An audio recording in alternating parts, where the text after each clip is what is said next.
Magandang araw mga kabayan, may panibagong topic na naman tayo for today's video. Pero bago tayo magpatuloy, hiling ko lang na like and follow nyo ako at subscribe para updated kayo every time meron tayong panibagong upload. Ako si Philippine Vision TV, nagbabahagi ng totoong kwento. Salamat! Mag-ingat sa face fusion at deepfakes.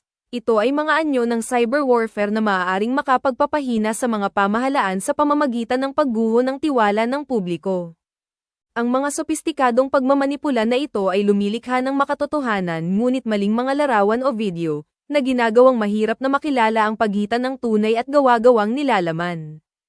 Ang ganitong teknolohiya ay maaaring gamitin upang maikalat ang maling impormasyon, sirain ang reputasyon, at sirain ang tiwala ng publiko sa mga institusyon.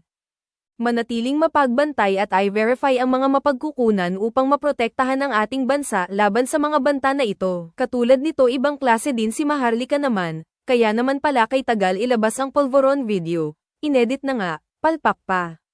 Try harder next time. Halatang halata ang ipinatong na mukha, uy. Wow naman talaga mga didis, ang galing nyo manere ha. Ano kayo perfect?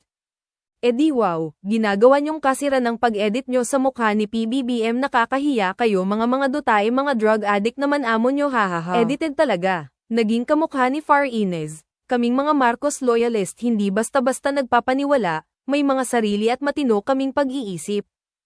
Tingnan nyo naman ang original na itsura ni PBBM kesa dyan sa video na edit, haha, inotil lang talaga mga DDEs. Iba na ang tao ngayon, di bali makasira ng kapwa basta ikasaya nila. Makikita mo na iba talaga, harangin nila sa kapwa, ibagsak siya. Magaling lang sila manira pero ni isa wala pa silang napapatunayan. Paano mga tanga loyalist nila?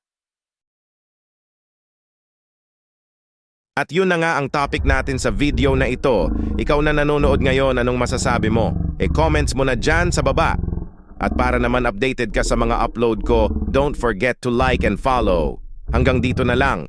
Ako si Philippine Vision TV, nagbabalita mula sa Pilipinas. Thank you.